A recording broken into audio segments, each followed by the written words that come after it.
Good morning students. पिछले class में आप लोगों ने समास को पढ़ लिया था, मगर कुछ बातें उसमें बाकी हैं।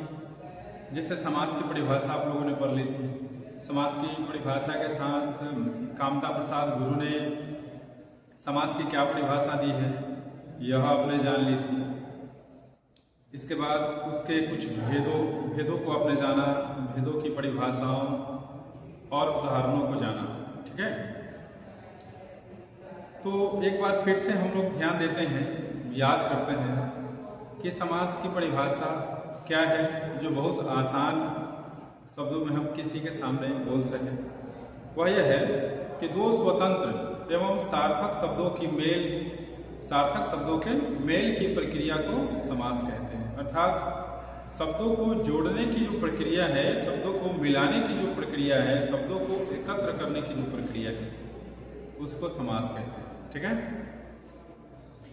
तो समास का हमने शाब्दिक अर्थ में बताया था। समास का शाब्दिक अर्थ है संक्षेप या संक्षिप्तीकरण।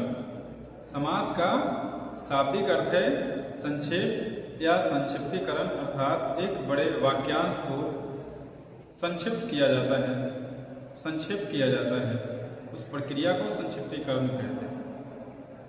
तो एक तरह से हम यह देखें तो समास का पर्याय भी संक्षिप्तीकरण है या संक्षेप। ठीक। दूसरी बात कि कामता प्रसाद गुरु ने समास की क्या परिभाषा दी है, इसको भी एक बार फिर से हम लोग देख लेते हैं। तो परिभाषा यह है कि दो या दो से अधिक शब्दों के योग से बनने वाले एक नए शब्द को समासिक शब्द कहते हैं। अर्थात फिर से मैं उनके शब्दों में दोहरा रहा हूँ, आप लोगों को बता रहा हूँ कि दो या दो से अधिक शब्दों के योग से बनने वाले फिर से मैं बोल रहा हूँ, दो या दो से अधिक शब्दों के योग से बने, नहीं, दो या दो से अधिक शब्दों के योग से जो एक नया शब्द बनता है उसे समासिक शब्द कहते हैं, और उन शब्दों के योग को समास कहते हैं, अर्थात उस प्रक्रिया को समास कहते हैं। ठीक है। इसके बाद मैंने समास से संबंधित कुछ प्रमुख शब्दों के बारे में बताया था, जैसे समासिक शब्द सामान्य परिभाषा के रूप में क्या कहा जाता है, इसके बाद समास विग्रह, इसके बाद पूर्व पद उत्तर पद भी है। तो समासिक शब्द किसे कहते हैं? तो आपने देखा कि कामता प्रसाद गुरु ने समासिक शब्द को ही पहले परिभाषित किया है, उसके बाद समास को, पहले समासिक शब्द को ही परिभाषित किया है। अर्थात हम कह सकते हैं कि समास की प्रक्रिया से बनने वाले शब्द को समासिक शब्द कहते हैं या समस्तपद कहते हैं। समास की प्रक्रिया से बनने वाले शब्द को समासिक शब्द या समस्तपद कहते हैं, जैसे पंचवटी, महाजन। ठीक है। अब समास विग्रह को देखते हैं। तो समास विग्रह उसे कहते हैं जो संक्षिप्त जो शब्द है, जो समासिक शब्द है, जो समस्त पद है, उसको अलग अलग करके पुनः पहले वाली स्थिति में लाना। ठीक है, पुनः पहले वाली स्थिति में लाना ही समास विग्रह कहलाता है। जैसे अगर हम यह देखें कि पंचवटी है, तो पंचवटी का क्या हो जाएगा समास विग्रह? पंचवटी का हो जाएगा पांच वटों का समूह या समाहार। ठीक है, पांच वटों का समूह या समाहार, अर्थात पहले वाली स्थिति में वाक्यांश फिर से चला गया, तो इसी को कहते हैं समास विग्रह। इसके बाद है पूर्व पद और उत्तर पद। पूर्व पद में जो समासिक शब्द है या समस्त पद है, जो समासिक शब्द है या समस्त पद है, उसका पहला पद पूर्व पद कहलाता है और अंतिम पद उत्तर पद कहलाता है। तो इन बातों को आप लोग ध्यान में रखेंगे। समास के 6 भेद हैं, आपने यह भी देखा। समास के 6 भेद, जैसे अव्ययी भाव समास, तत्पुरुष समास, इसके बाद कर्मधारय समास, द्विगु समास, इसके बाद द्वंद्व समास और बहुव्रीहि समास। 6 भेद है। जिसमें आप लोगों ने देखा था। अब यही भाव समास की परिभाषा जान ली थी और तत्पुरुष समास की परिभाषा जान ली थी। आज आप लोग कर्मधारय समास की परिभाषा जानेंगे, द्विगु की, फिर द्वंद्व की और बहुव्रीहि की। तो हम लोग शुरू करते हैं। तत्पुरुष समास तक हम लोगों की बात हो गई थी। अब हम लोग कर्मधारय समास की ओर आगे बढ़ते हैं। तो तीसरा भेद है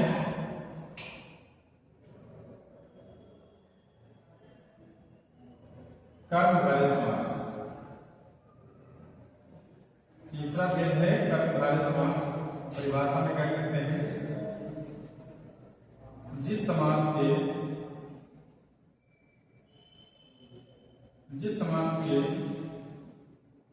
समास कहें या समासपद कहें या समासिक पद कहें, सभी उपयुक्त हैं। जिस समास के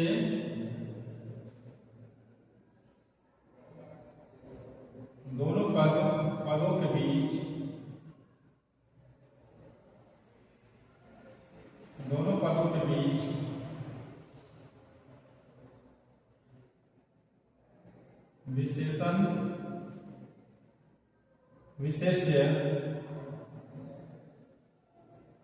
विशेषण विशेष्य अथवा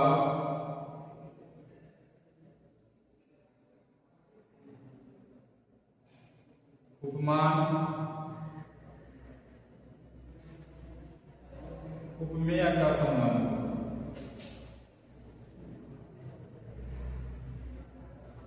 उपमेय का संबंध हो उसे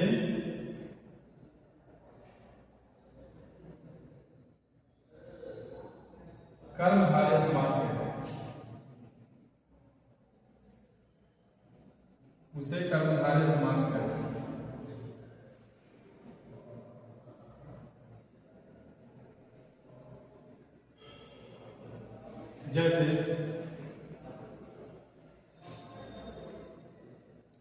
जैसे अपने के नील कमल, विग्रह करने पर निकलेगा नीला है जो कमल, नीला है जो कमल। तो आपने देखा पहला पद जो पहला पद है वह विशेषण है और दूसरा विशेष्य है। अब आप देखेंगे इसके बाद दूसरा उदाहरण महात्मा। इसका विग्रह हो जाएगा महान है जो आत्मा, महान है जो आत्मा, महात्मा। तो पहला पद क्या है? पहला पद विशेषण है और दूसरा विशेष्य।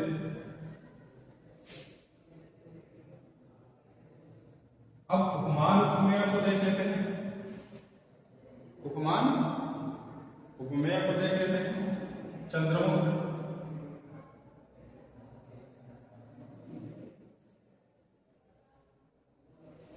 चंद्रमुख अर्थात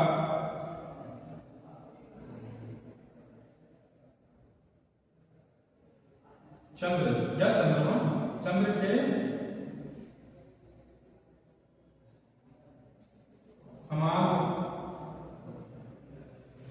समान मुख।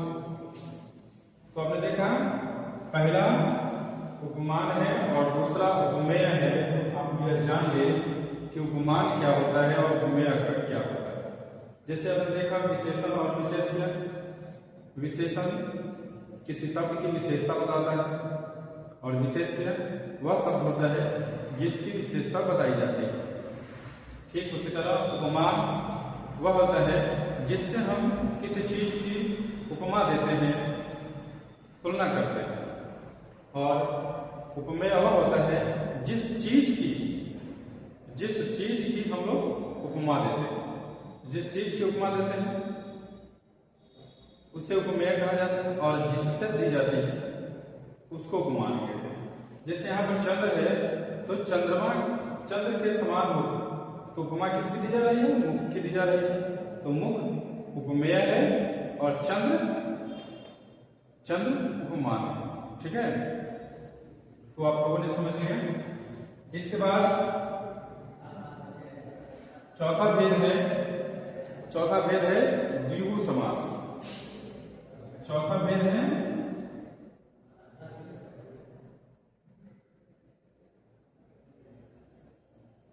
द्विगु समास।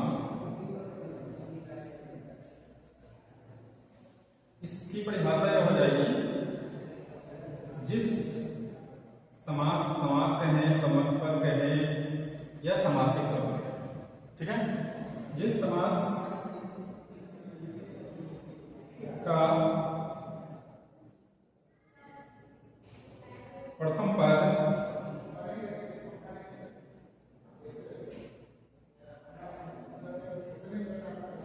संख्यावाची विशेषण हो,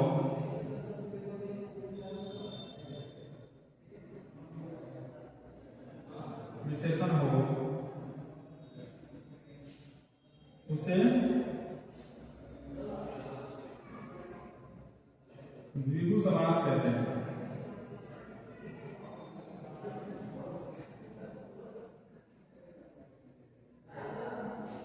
उसे द्विगु समास कहते हैं। परिभाषा में यह भी दी जाती है कि जिस समास का प्रथम पद समूह का बोध कराता हो, समुदाय का बोध कराता हो, उसे द्विगु समास कहते हैं।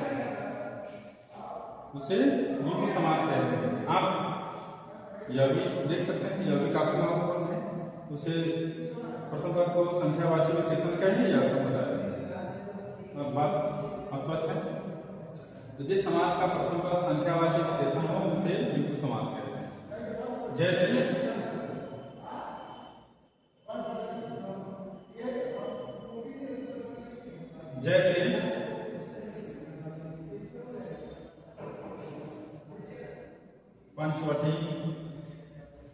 पंचवटी का विग्रह करने पर क्या होगा?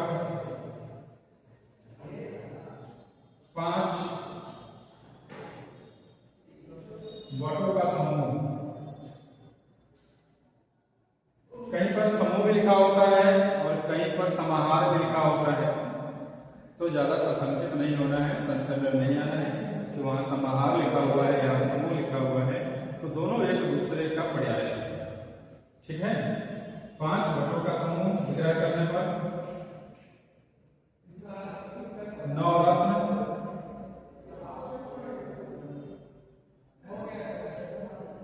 9 रत्नों का समूह, चौराहा,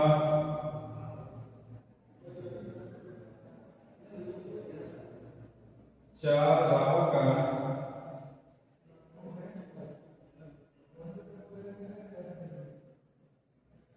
समूह आदि, 4 राहों का समूह आदि। तो आपने देखा द्विगु समास, जिस समास का प्रथम पद संख्यावाची विशेषण हो उसे द्विगु समास कहते हैं। पंचवटी, दौरात्म्य, चौराहा, त्रिशूल, त्रिकोण, त्रिभुज, चतुर्भुज, ठीक है, ये सब होता है। दशांश प्रसाद मन को इसलिए द्विगु की श्रेणी में नहीं रखा जाता है, उसका भी प्रथम पद संख्यावाची विशेषण नहीं रखा जाता है क्योंकि उसका आने पर प्रधान हो जाता है। चतुर्भुज को भी नहीं रखा जाता है क्योंकि उसका आने पर प्रधान हो जाता है। त्रिनेत्र को भी नहीं रखा जाता है क्योंकि उसका आने पर प्रधान हो जाता है। ठीक है, तो जिस समास के अन्य पद प्रधान नहीं, जिस समासिक शब्द के अन्य पद प्रधान हो वह बहुव्रीहि समास हो, चाहे वह आपका तत्पुरुष का उदाहरण हो या कर्मधारय का हो या द्विगु का हो, वह सब बहुव्रीहि हो जाएगा। जैसे आप तत्पुरुष को ही देखें, जैसे मातृहंता, एक शब्द है मातृहंता, इसका अर्थ निकलता है माता की हत्या करने वाला। तो माता की हत्या करने वाला कौन था? माता की हत्या करने वाला परशुराम था, जिसने अपनी माता को पिता के आदेश पर हत्या कर दी थी। अपनी माता की हत्या कर दी थी परशुराम। तो ये मातृहंता, ये बहुड़ी हो जाएगा, क्योंकि अन्य पद की प्रधानता हो रही है, अर्थात परशुराम आ रहा है। तो ध्यान देना, तो तत्पुरुष का उदाहरण भी जिसमें अन्य पद प्रधान हो वह बहुड़ी हो जाएगा। द्विगु का उदाहरण हो, अन्य पद प्रधान हो जाएगा तो बहुड़ी होगा। या आप कर्मधारय का देखें, जिससे कर्मधारय में क्या होगा? नीलकंठ, नीला है कंठ जिसका, अर्थात महादेव। तो यह कर्मधारय है मगर अन्य पद की प्रधानता है, इसलिए आप बहुड़ी। ठीक है, अब हम लोग आगे द्वंद्व समास की ओर बढ़ते हैं। ठीक है, द्वंद्व समास को देखते हैं। अब आप द्वंद्व समास को देखेंगे।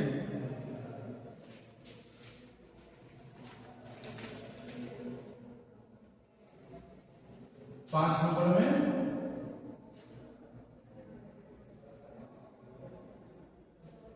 द्वंद्व समास परिभाषा में यह कह सकते हैं, जिस समास के दोनों पद प्रधान हो,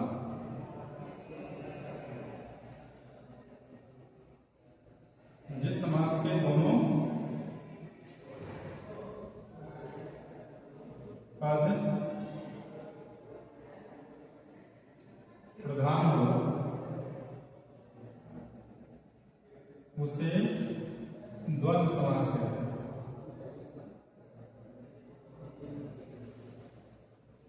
उसे द्वंद्व समास कहते हैं।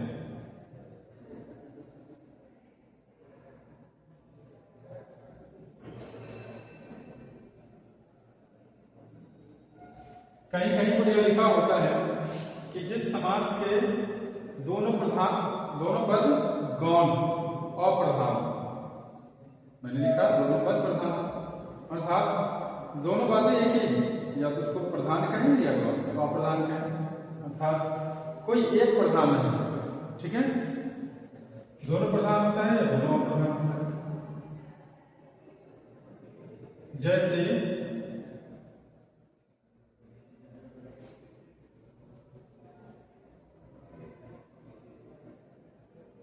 धर्माधर्म। ठीक है, धर्माधर्म,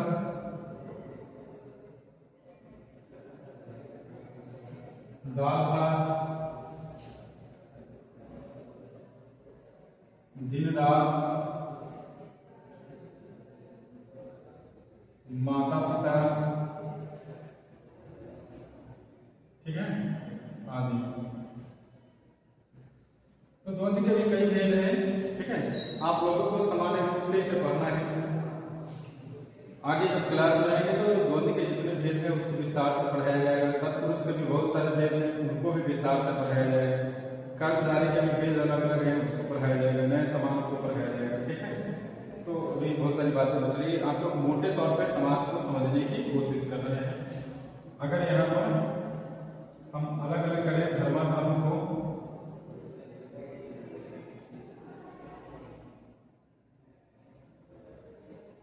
तो यहां पर हो जाएगा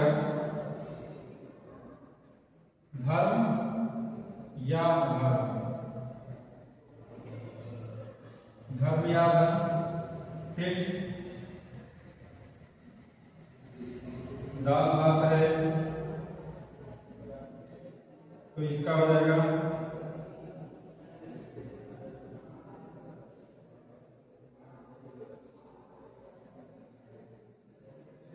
दाल और भात।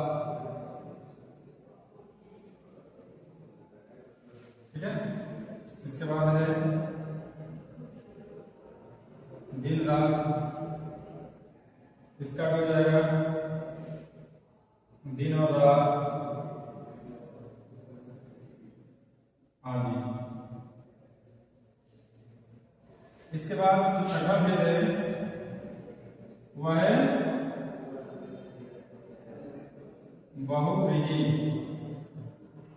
बहुव्रीहि समास। इसकी परिभाषा में कह सकते हैं कि जिस समास का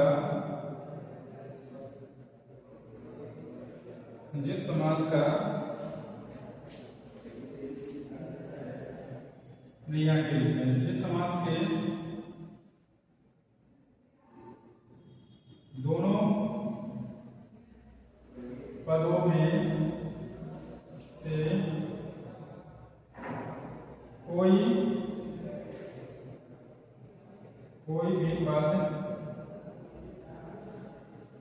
भी पद प्रधान न होकर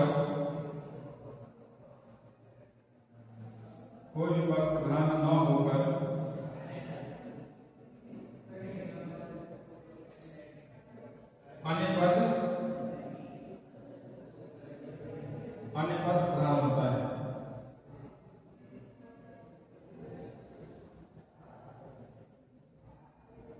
अन्य पद प्रधान होता है, उसे बहुव्रीहि समास कहते हैं।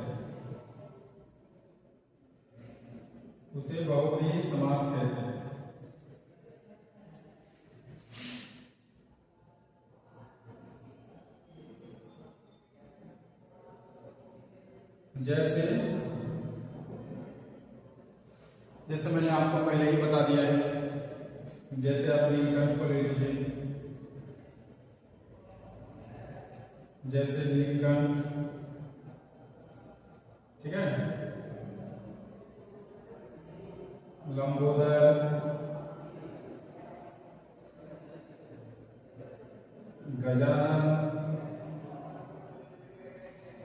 गजानन, इसके बाद दशानन। अब देखिए विग्रह करेंगे तो क्या लिखेगा, विग्रह करके लिखेगा नीला है कंठ जिसका, नीला है कंठ जिसका, अर्थात शिव। तो नीलकंठ कहने से शिव का बोध हो रहा है, शिव की प्रधानता स्पष्ट हो रही है। तो नीलकंठ शिव के लिए है, लंबोदर लंबा है,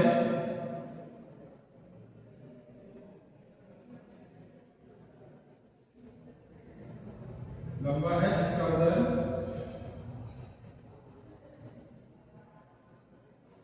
अर्थात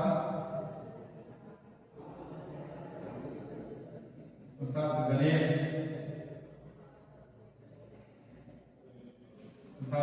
गजानन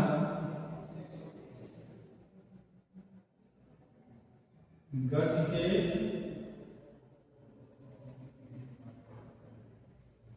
समान है,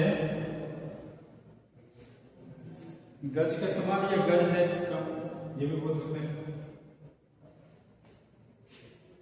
गज के समान है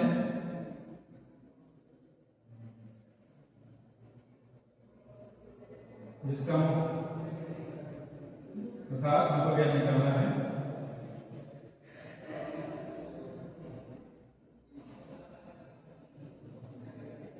गणेश। मतलब ऐसे निकालना है गज के मुख के समान है जिसका मुख, अर्थात गणेश। इसके बाद दशानन है, नीचे आपको दिखाई नहीं देगा, आप समझ लीजिए, मैं समझा रहा हूं। दशानन, दस है आनंद जिसके, अर्थात रावण। ठीक है, तो आप लोगों ने देखा समास के बचे हुए सारे भेदों को बताया गया है, समझाया गया है।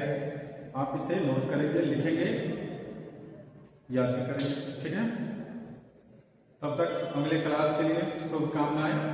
आप लोग देख लें और सारे वेदों की परिभाषा उदाहरण जरूर लिखें। ठीक है, धन्यवाद।